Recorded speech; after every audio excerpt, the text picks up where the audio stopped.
வலங்கைமான் அருள்மிகு ஸ்ரீ சீதளாதேவி மாரியம்மன் திருக்கோயில் தமிழ்நாட்டில் திருவாரூர் மாவட்டம் வலங்கைமானில் கும்பகோணம் ஆலங்குடி சாலையில் கும்பகோணத்திலிருந்து 9 கிலோமீட்டர் தொலைவில் அருள்மிகு ஸ்ரீ சீதளாதேவி மாரியம்மன் திருக்கோயில் அமைந்துள்ளது. இந்த கோயில் முன்மண்டபம், மகாமண்டபம், அர்த்த மண்டபம், கருவறை, திருச்சுற்று ஆகிய அமைப்புகளோடு அழகுற விளங்குகிறது. மகாமண்டபத்தின் தென்பகுதியில் விநாயகர் சிலையும், வடபகுதியின் கீழ்ப்புறம் இருளன், பேச்சியம்மன், வீரன், வீரனுடைய தேவியர் ஆகியோரின் சுதை சிற்பங்களும் உள்ளன. அர்த்த மண்டபத்தில் உற்சவ திருமேனிகள் உள்ளன. கருவறை சதுர வடிவத்தில் உள்ளது. இதன் மேல் விமானம் உள்ளது. கோயிலின் தெற்கில் திருக்குளம் அமைந்துள்ளது.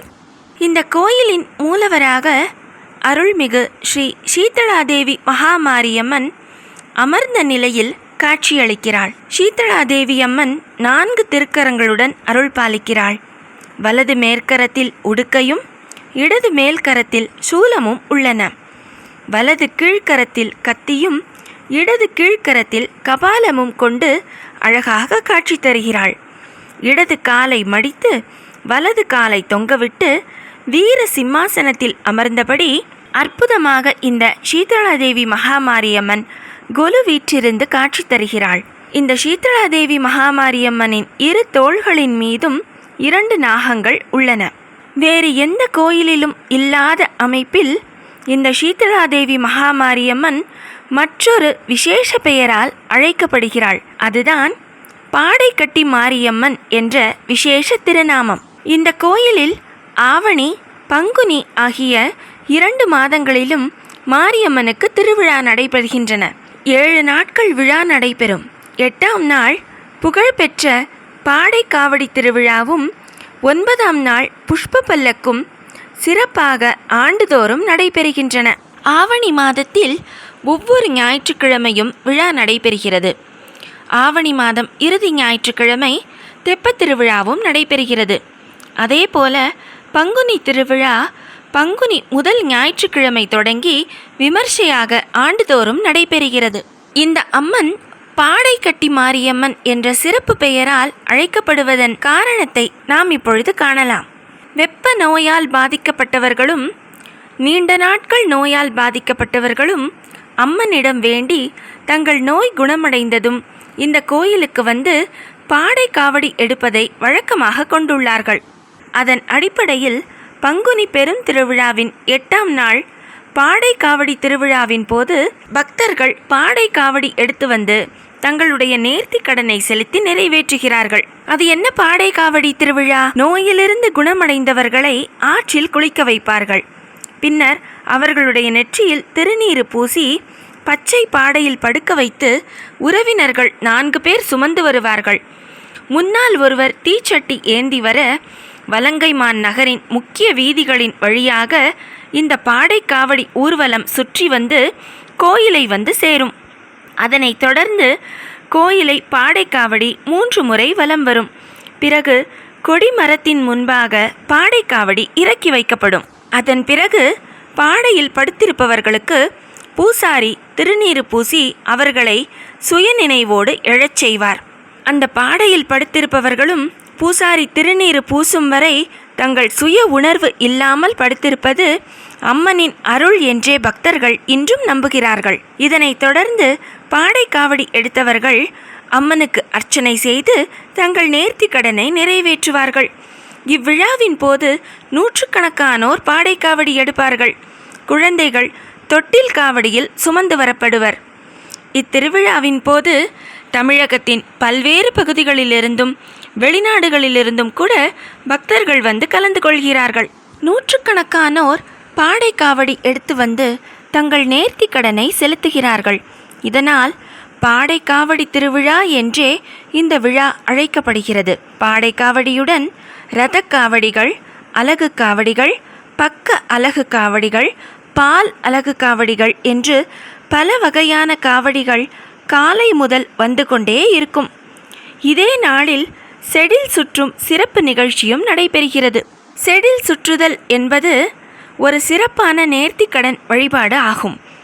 இந்த உற்சவத்தின் போது பக்தர்கள் தங்களின் வேண்டுதல்கள் நிறைவேறியதற்காக குழந்தைகளை 30 அடி உயர செடில் மரம், அதாவது ஒரு வகையான உயரமான தளம் அல்லது இயந்திர அமைப்பின் மீது ஏற்றி அதன் மூலம் கோயிலை சுற்றி வந்து நேர்த்திக்கடன் செலுத்துவார்கள். செடில் என்பது மாரியம்மனுக்கு அர்ப்பணிக்கப்பட்ட ஓர் உயரமான அமைப்பை குறிக்கிறது. வலங்கை மானின் தனிச்சிறப்பாக 9ஆம் நாளான மஞ்சள் நீராட்டு விழா அன்று இரவு வீடுதோறும் மீன் சாப்பிடுவார்கள். விருந்தினர்களுக்கும் அன்று மீன் உணவு வழங்கப்படும். இதனை மீன் திருவிழா என்றே அழைக்கிறார்கள் பக்தர்கள். இத்தனை சிறப்புமிக்க வலங்கைமான் அருள்மிகு ஸ்ரீ சீதளா மகாமாரியம்மன் இங்கு கோயில் கொண்ட அற்புதமான தல வரலாறை இப்பொழுது நாம் காணலாம். வலங்கைமான் வரதராஜன் பேட்டை தெருவில் சுமார் 200 ஆண்டுகளுக்கு முன்னர் காதகவுண்டர் என்பவர் வசித்து வந்தார். அவர் மனைவி கோவிந்தம்மாள். இருவரும் இறைபக்தி மிக்கவர்கள். காதகவுண்டர் விவசாய வேலை செய்து வந்தார். அவர் மனைவி கோவிந்தம்மாளோ பக்கத்து கிராமங்களுக்கு சென்று தின்பண்டங்களை விற்கும் வியாபாரத்தை செய்து வந்தார். வலங்கைமானுக்கு தென்கிழக்கில் உள்ள புங்கஞ்சேரி என்ற கிராமத்தில்தான் அவருக்கு வியாபாரம் அதிகமாக இருந்து வந்தது. ஒரு நாள் வியாபாரத்திற்காக புங்கஞ்சேரிக்கு சென்றிருந்தார் கோவிந்தம்மாள். அன்று வெள்ளிக்கிழமை. நல்ல வியாபாரம் நடந்தது. நெல்லும் காசும் கை நிறைய கிடைத்தன. எல்லாம் இறையருள் என்று எண்ணி மகிழ்ந்து அங்குள்ள ஒரு குளத்திற்கு குளிக்கச் சென்றார் கோவிந்தம்மாள். அப்பொழுது ஒரு பிராமணரும் அவர் மனைவியும் ஒரு குழந்தையுடன் அங்கிருந்த அடைக்கலம் காத்த ஐயனார் கோயில் பக்கம் போவதை கோவிந்தம்மாள் பார்த்தார். குளித்துவிட்டு கரையேறிய பின் ஐயனார் கோயில் பக்கமிருந்து குழந்தை அழும் அழுக்குரலை கேட்டார் கோவிந்தம்மாள். உடனே அங்கே விரைந்து சென்ற கோவிந்தம்மாள் பெண் குழந்தை ஒன்று அங்கே அழுது கொண்டிருப்பதை கண்டார். பக்கத்தில் உள்ளவர்களை கூவி அழைத்தார். தெருக்காரர்கள் ஓடி வந்தார்கள். குழந்தையை கொண்டு வந்து விட்டவர்களை எல்லோரும் தேடினார்கள். ஆனால் யாரையும் அங்கு காணவில்லை. அழுது கொண்டிருந்த அந்த குழந்தையை கோவிந்தம்மாள் தூக்கினார். அதுவரை அழுது கொண்டிருந்த அந்த குழந்தை கோவிந்தம்மாள் தூக்கியவுடன் அழுவதை மறந்து அழகாக சிரித்தது. குழந்தையின் அழகில் மயங்கிய அத்தெருவாசிகள் அனைவரும் அந்த குழந்தையை தாங்களே வளர்க்க வேண்டும் என்று போட்டியிட்டார்கள். கடைசியாக அந்த தெரு நாட்டாண்மைக்காரரே வளர்ப்பார் என்ற முடிவுக்கு எல்லாரும் வந்தார்கள். தனக்கு அந்த குழந்தை வளர்க்க கிடைக்கவில்லையே என்று கோவிந்தம்மாளுக்கு மிகவும் வருத்தம். வீடு திரும்பிய கோவிந்தம்மாள் 3 நாட்கள் புங்கஞ்சேரி பக்கம் வியாபாரத்திற்கு செல்லாமல் வீட்டிலேயே இருந்தார். அதே நேரம் புங்கஞ்சேரியில் கோழிகளும் ஆடு மாடுகளும் திடீர் என்று இறக்கத் தொடங்கின. பலருக்கு வைசூரி கண்டது. ஐயனார் கோயிலில் கிடைக்கப்பெற்ற அந்த பெண் குழந்தைக்கும் வைசூரி வந்துவிட்டது. ஊரே அல்லோல கல்லோலப்பட்டது. அந்த நிலையில் ஒருவர் அருள் ஆவேசம் வந்து அந்த பெண் குழந்தையை கோவிந்தம்மாளிடமே கொடுத்துவிட வேண்டும், அப்பொழுதுதான் இந்த ஊர் நலம் பெறும் என்று கூறினார். உடனே கோவிந்தம்மாளை அழைத்து அந்த குழந்தையை கொடுத்து விட்டார்கள் ஊர்க்காரர்கள். குழந்தையை எடுத்து வந்து சீதளா என்று பெயரிட்டு கோவிந்தம்மாள் அன்போடு வளர்க்க தொடங்கினார். ஆனால் கடுமையான வைசூரியால் இருந்த அந்த குழந்தை 3ஆம் நாளே இறந்துவிட்டது. ஆறா துயரடைந்த கோவிந்தம்மாளும் அவர் கணவர் காதகவுண்டரும் குழந்தையின் உடலுக்கு இறுதி சடங்குகளை செய்து தங்கள் வீட்டு கொல்லையிலேயே அடக்கம் செய்தார்கள். சிலர் அந்த குழந்தை 7.5 ஆண்டுகள் வரை கோவிந்தம்மாள் வீட்டில் வளர்ந்ததாகவும் பல அற்புதங்களை செய்ததாகவும் பின்னரே இறந்ததாகவும் கூறுவார்கள். இதன் பின்னர் குடமுருட்டி ஆற்றில் நீராடிவிட்டு வருவோரில் சிலர் கோவிந்தம்மாள் வீட்டு கொல்லைப்புறம் வந்த பொழுது அருள் ஆவேசம் வந்து ஆடினார்கள். அப்படி அருள் ஆவேசம் வந்து ஆடியவர்கள், நான் தான் மாரியம்மன், குழந்தை வடிவில் இங்கு வளர்ந்து வந்தேன், என்னை வழிபடுவோருக்கு அருள் புரிவேன் என்று கூறியதால் அந்த அருள்வாக்கின்படியே குழந்தையை சமாதி செய்த இடத்தில் கீற்று கொட்டகை முதலாக போடப்பட்டது. மக்கள் வந்து வழிபடத் தொடங்கினார்கள். அவர்களின் வேண்டுதல்கள் எல்லாம் நிறைவேற அவ்விடத்தில் கோயிலும் எழுப்ப பெற்று ஸ்ரீ சீதளாதேவி மகாமாரியம்மன் என்ற கோயிலாக பெயர் பூண்டு அன்னை வரம் தரும் தெய்வமாக பராசக்தியின் கோலத்தில் அங்கே அருள் புரியலானாள். இதுவே நாம் இப்பொழுது காணும் வலங்கைமான் அருள்மிகு ஸ்ரீ சீதளாதேவி மகாமாரியம்மன் கோயில் தோன்றி வளர்ந்த வரலாறாகும். சீதளம் என்றால் குளிர்ச்சி. தன்னை நாடி வரும் பக்தர்களின் உஷ்ண நோய்களையும் வெப்ப நோய்களையும் நீண்டகால நோய்களையும் போக்கி அவர்களுக்கு குளிர்ச்சி தரும் அம்பிகை என்பதால் இந்த அன்னை சீதளாதேவி என்று இன்றும் வழிபடப்படுகிறாள். இத்தனை சிறப்புமிக்க வலங்கைமான் அருள்மிகு ஸ்ரீ சீதளாதேவி மகாமாரியம்மன் திருக்கோயிலுக்கு நாமும் சென்று வழிபடலாமே.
வலங்கைமான் அருள்மிகு ஸ்ரீ சீதளாதேவி மாரியம்மன் திருக்கோயில் தமிழ்நாட்டில் திருவாரூர் மாவட்டம் வலங்கைமானில் கும்பகோணம் ஆலங்குடி சாலையில் கும்பகோணத்திலிருந்து 9 கிலோமீட்டர் தொலைவில் அருள்மிகு ஸ்ரீ சீதளாதேவி மாரியம்மன் திருக்கோயில் அமைந்துள்ளது. இந்த கோயில் முன்மண்டபம், மகாமண்டபம், அர்த்த மண்டபம், கருவறை, திருச்சுற்று ஆகிய அமைப்புகளோடு அழகுற விளங்குகிறது. மகாமண்டபத்தின் தென் பகுதியில் விநாயகர் சிலையும், வடபகுதியின் கீழ்ப்புறம் இருளன், பேச்சியம்மன், வீரன், வீரனுடைய தேவியர் ஆகியோரின் சுதை சிற்பங்களும் உள்ளன. அர்த்த மண்டபத்தில் உற்சவ திருமேனிகள் உள்ளன. கருவறை சதுர வடிவத்தில் உள்ளது. இதன் மேல் விமானம் உள்ளது. கோயிலின் தெற்கில் திருக்குளம் அமைந்துள்ளது. இந்த கோயிலின் மூலவராக அருள்மிகு ஸ்ரீ சீதளாதேவி மகாமாரியம்மன் அமர்ந்த நிலையில் காட்சியளிக்கிறாள். சீதளாதேவி அம்மன் 4 திருக்கரங்களுடன் அருள் பாலிக்கிறாள். வலது மேற்கரத்தில் உடுக்கையும் இடது மேல்கரத்தில் சூலமும் உள்ளன. வலது கீழ்கரத்தில் கத்தியும் இடது கீழ்கரத்தில் கபாலமும் கொண்டு அழகாக காட்சி தருகிறாள். இடது காலை மடித்து வலது காலை தொங்கவிட்டு வீர சிம்மாசனத்தில் அமர்ந்தபடி அற்புதமாக இந்த சீதளாதேவி மகாமாரியம்மன் கொலு வீற்றிருந்து காட்சி தருகிறாள். இந்த சீதளாதேவி மகாமாரியம்மனின் 2 தோள்களின் மீதும் 2 நாகங்கள் உள்ளன. வேறு எந்த கோயிலிலும் இல்லாத அமைப்பில் இந்த சீதளாதேவி மகாமாரியம்மன் மற்றொரு விசேஷ பெயரால் அழைக்கப்படுகிறாள். அதுதான் பாடைக்கட்டி மாரியம்மன் என்ற விசேஷ திருநாமம். இந்த கோயிலில் ஆவணி, பங்குனி ஆகிய 2 மாதங்களிலும் மாரியம்மனுக்கு திருவிழா நடைபெறுகின்றன. 7 நாட்கள் விழா நடைபெறும். 8ஆம் நாள் புகழ்பெற்ற பாடை காவடி திருவிழாவும் 9ஆம் நாள் புஷ்ப பல்லக்கும் சிறப்பாக ஆண்டுதோறும் நடைபெறுகின்றன. ஆவணி மாதத்தில் ஒவ்வொரு ஞாயிற்றுக்கிழமையும் விழா நடைபெறுகிறது. ஆவணி மாதம் இறுதி ஞாயிற்றுக்கிழமை தெப்பத் திருவிழாவும் நடைபெறுகிறது. அதேபோல பங்குனி திருவிழா பங்குனி முதல் ஞாயிற்றுக்கிழமை தொடங்கி விமர்சையாக ஆண்டுதோறும் நடைபெறுகிறது. இந்த அம்மன் பாடைக்கட்டி மாரியம்மன் என்ற சிறப்பு பெயரால் அழைக்கப்படுவதன் காரணத்தை நாம் இப்பொழுது காணலாம். வெப்ப நோயால் பாதிக்கப்பட்டவர்களும் நீண்ட நாட்கள் நோயால் பாதிக்கப்பட்டவர்களும் அம்மனிடம் வேண்டி தங்கள் நோய் குணமடைந்ததும் இந்த கோயிலுக்கு வந்து பாடை காவடி எடுப்பதை வழக்கமாக கொண்டுள்ளார்கள். அதன் அடிப்படையில் பங்குனி பெரும் திருவிழாவின் 8ஆம் நாள் பாடை காவடி திருவிழாவின் போது பக்தர்கள் பாடை காவடி எடுத்து வந்து தங்களுடைய நேர்த்தி கடனை செலுத்தி நிறைவேற்றுகிறார்கள். அது என்ன பாடை காவடி திருவிழா? நோயிலிருந்து குணமடைந்தவர்களை ஆற்றில் குளிக்க வைப்பார்கள். பின்னர் அவர்களுடைய நெற்றியில் திருநீறு பூசி பச்சை பாடையில் படுக்க வைத்து உறவினர்கள் 4 பேர் சுமந்து வருவார்கள். முன்னால் ஒருவர் தீச்சட்டி ஏந்தி வர வலங்கைமான் நகரின் முக்கிய வீதிகளின் வழியாக இந்த பாடை காவடி ஊர்வலம் சுற்றி வந்து கோயிலை வந்து சேரும். அதனைத் தொடர்ந்து கோயிலை பாடை காவடி 3 முறை வலம் வரும். பிறகு கொடிமரத்தின் முன்பாக பாடை காவடி இறக்கி வைக்கப்படும். அதன் பிறகு பாடையில் படுத்திருப்பவர்களுக்கு பூசாரி திருநீறு பூசி அவர்களை சுயநினைவோடு எழச் செய்வார். அந்த பாடையில் படுத்திருப்பவர்களும் பூசாரி திருநீறு பூசும் வரை தங்கள் சுய உணர்வு இல்லாமல் படுத்திருப்பது அம்மனின் அருள் என்றே பக்தர்கள் இன்றும் நம்புகிறார்கள். இதனைத் தொடர்ந்து பாடை காவடி எடுத்தவர்கள் அம்மனுக்கு அர்ச்சனை செய்து தங்கள் நேர்த்தி கடனை நிறைவேற்றுவார்கள். இவ்விழாவின் போது நூற்றுக்கணக்கானோர் பாடை காவடி எடுப்பார்கள். குழந்தைகள் தொட்டில் காவடியில் சுமந்து வரப்படுவர். இத்திருவிழாவின் போது தமிழகத்தின் பல்வேறு பகுதிகளிலிருந்தும் வெளிநாடுகளிலிருந்தும் கூட பக்தர்கள் வந்து கலந்து கொள்கிறார்கள். நூற்றுக்கணக்கானோர் பாடை காவடி எடுத்து வந்து தங்கள் நேர்த்தி கடனை செலுத்துகிறார்கள். இதனால் பாடை காவடி திருவிழா என்றே இந்த விழா அழைக்கப்படுகிறது. பாடை காவடியுடன் இரத காவடிகள், அலகு காவடிகள், பக்க அலகு காவடிகள், பால் அலகு காவடிகள் என்று பல வகையான காவடிகள் காலை முதல் வந்து கொண்டே இருக்கும். இதே நாளில் செடில் சுற்றும் சிறப்பு நிகழ்ச்சியும் நடைபெறுகிறது. செடில் சுற்றுதல் என்பது ஒரு சிறப்பான நேர்த்திக்கடன் வழிபாடு ஆகும். இந்த உற்சவத்தின் போது பக்தர்கள் தங்களின் வேண்டுதல்கள் நிறைவேறியதற்காக குழந்தைகளை 30 அடி உயர செடில் மரம், அதாவது ஒரு வகையான உயரமான தளம் அல்லது இயந்திர அமைப்பின் மீது ஏற்றி அதன் மூலம் கோயிலை சுற்றி வந்து நேர்த்திக்கடன் செலுத்துவார்கள். செடில் என்பது மாரியம்மனுக்கு அர்ப்பணிக்கப்பட்ட ஓர் உயரமான அமைப்பை குறிக்கிறது. வலங்கைமானின் தனிச்சிறப்பாக 9ஆம் நாளான மஞ்சள் நீராட்டு விழா அன்று இரவு வீடுதோறும் மீன் சாப்பிடுவார்கள். விருந்தினர்களுக்கும் அன்று மீன் உணவு வழங்கப்படும். இதனை மீன் திருவிழா என்றே அழைக்கிறார்கள் பக்தர்கள். இத்தனை சிறப்பு மிக்க வலங்கைமான் அருள்மிகு ஸ்ரீ சீதளா மகாமாரியம்மன் இங்கு கோயில் கொண்ட அற்புதமான தல வரலாறை இப்பொழுது நாம் காணலாம். வலங்கைமான் வரதராஜன் பேட்டை தெருவில் சுமார் 200 ஆண்டுகளுக்கு முன்னர் காதகவுண்டர் என்பவர் வசித்து வந்தார். அவர் மனைவி கோவிந்தம்மாள். இருவரும் இறைபக்தி மிக்கவர்கள். காதகவுண்டர் விவசாய வேலை செய்து வந்தார். அவர் மனைவி கோவிந்தம்மாளோ பக்கத்து கிராமங்களுக்கு சென்று தின்பண்டங்களை விற்கும் வியாபாரத்தை செய்து வந்தார்.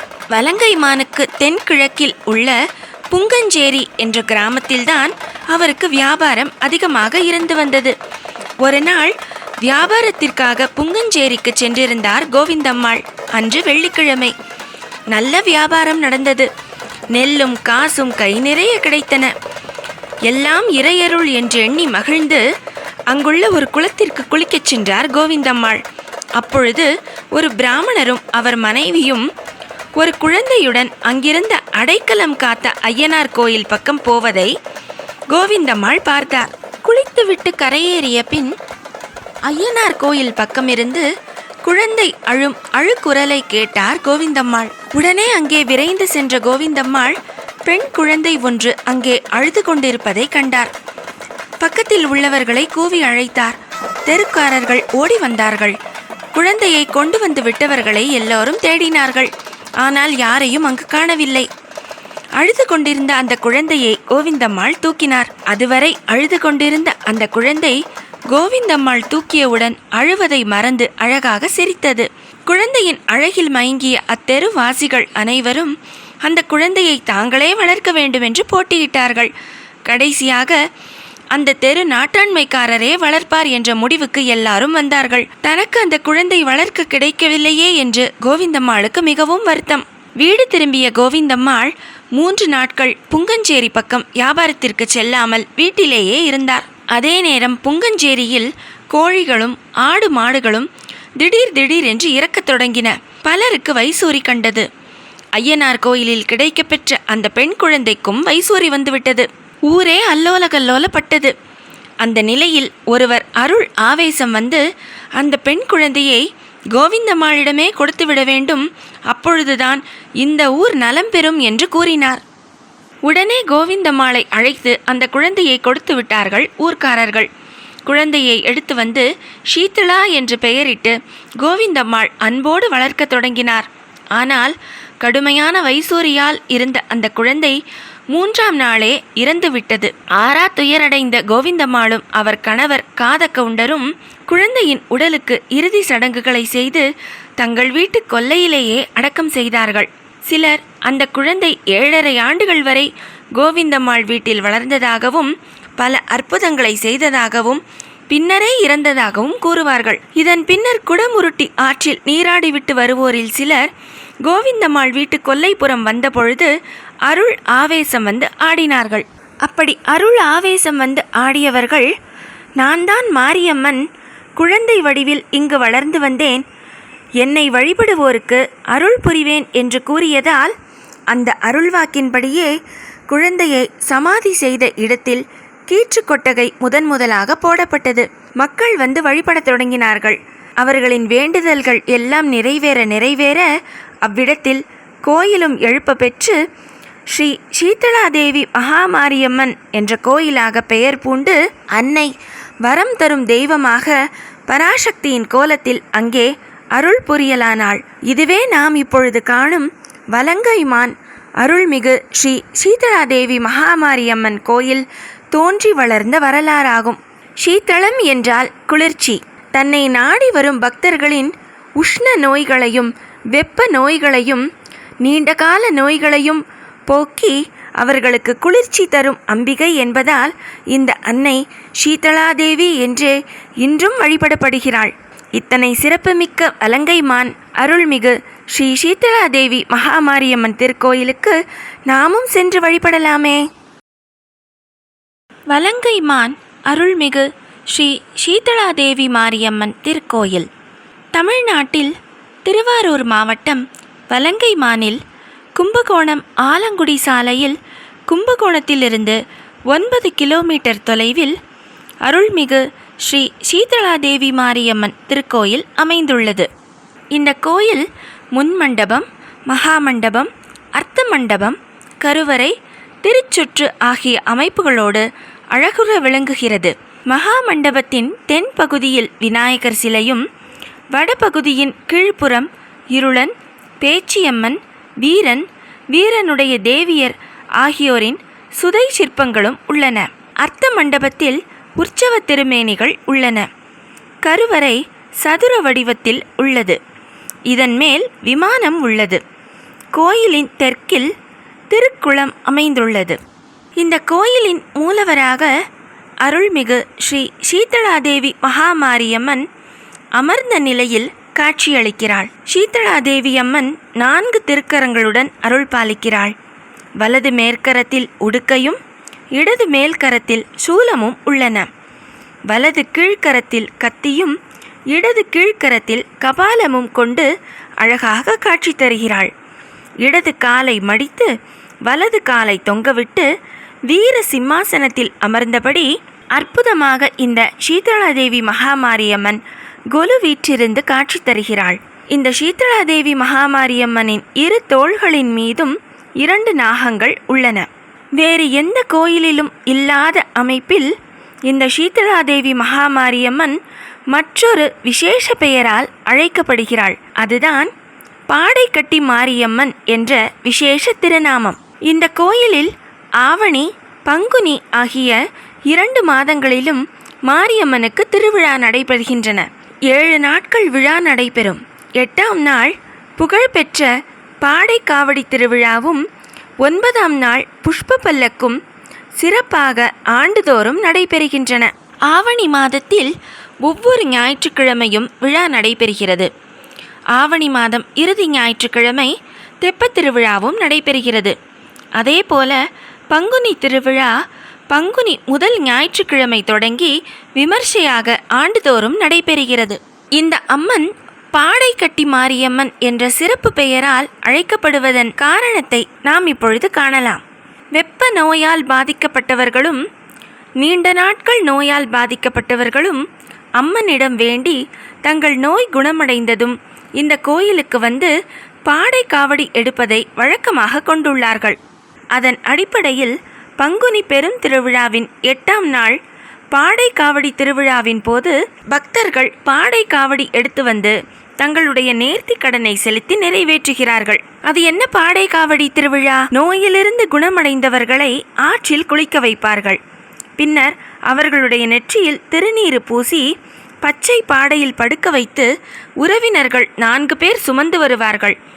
முன்னால் ஒருவர் தீச்சட்டி ஏந்தி வர வலங்கைமான் நகரின் முக்கிய வீதிகளின் வழியாக இந்த பாடை காவடி ஊர்வலம் சுற்றி வந்து கோயிலை வந்து சேரும். அதனைத் தொடர்ந்து கோயிலை பாடை காவடி 3 முறை வலம் வரும். பிறகு கொடிமரத்தின் முன்பாக பாடை காவடி இறக்கி வைக்கப்படும்.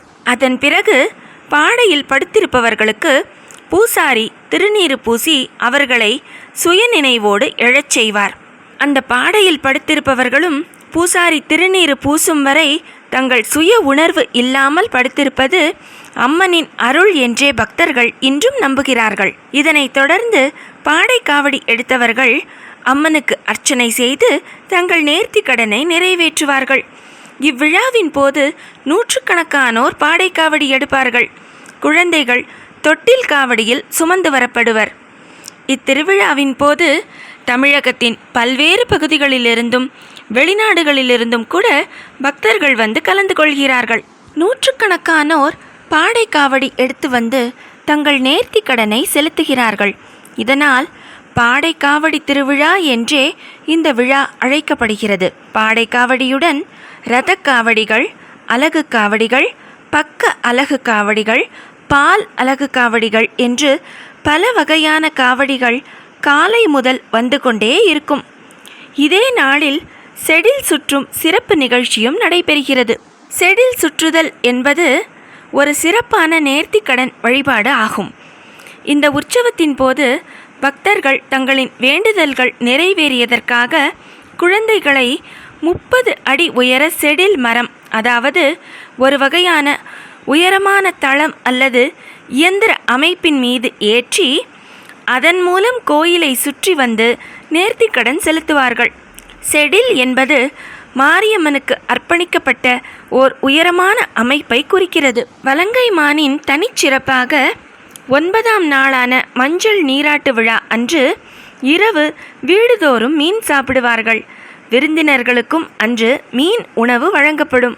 இதனை மீன் திருவிழா என்றே அழைக்கிறார்கள் பக்தர்கள்.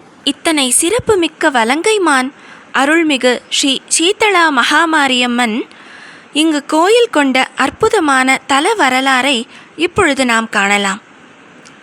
வலங்கைமான் வரதராஜன் பேட்டை தெருவில் சுமார் 200 ஆண்டுகளுக்கு முன்னர் காதகவுண்டர் என்பவர் வசித்து வந்தார்.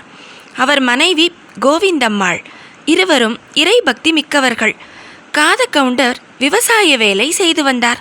அவர் மனைவி கோவிந்தம்மாளோ பக்கத்து கிராமங்களுக்கு சென்று தின்பண்டங்களை விற்கும் வியாபாரத்தை செய்து வந்தார். வலங்கைமானுக்கு தென்கிழக்கில் உள்ள புங்கஞ்சேரி என்ற கிராமத்தில்தான் அவருக்கு வியாபாரம் அதிகமாக இருந்து வந்தது.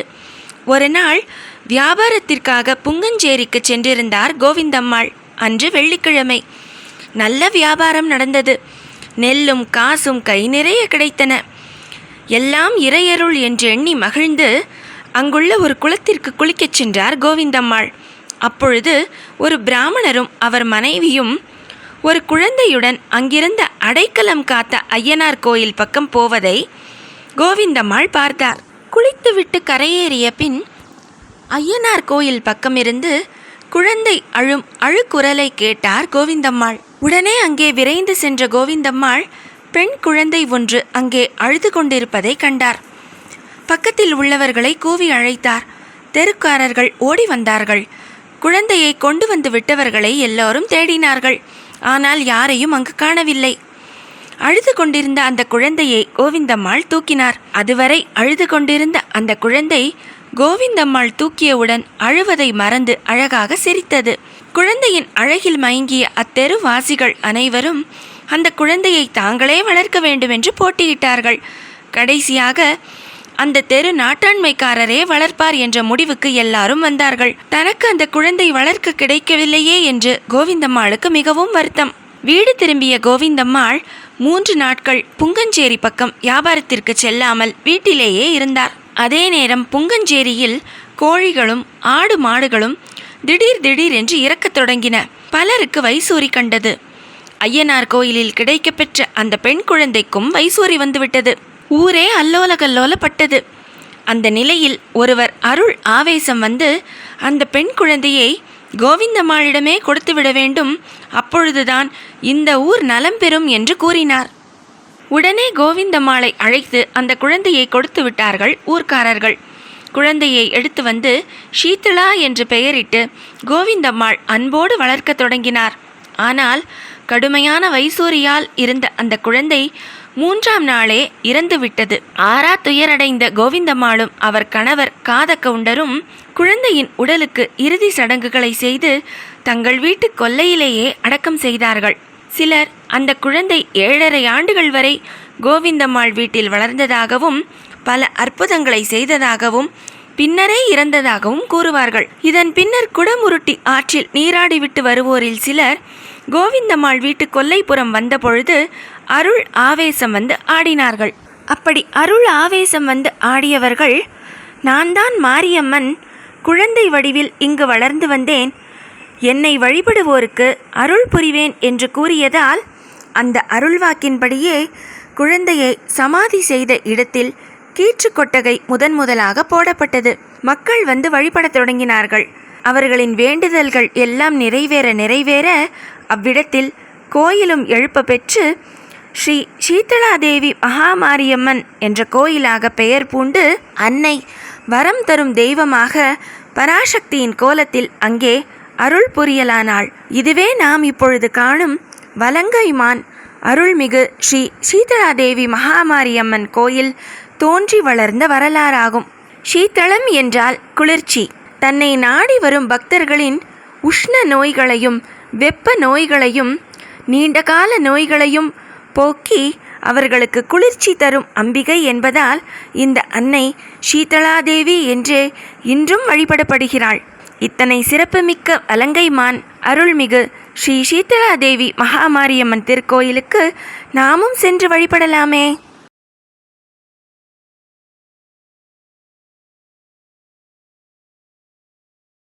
ஆனந்த ராகமாய் ஓர் ஆன்மீக பயணம். நீங்கள் பார்த்து கொண்டிருப்பது உங்கள் பாக்யம் சேனல். இது உங்கள் பாக்யம், எங்கள் பாக்கியம். வழங்குவோர் அன்புடன் கல்யாண் ஜுவல்லர்ஸ்.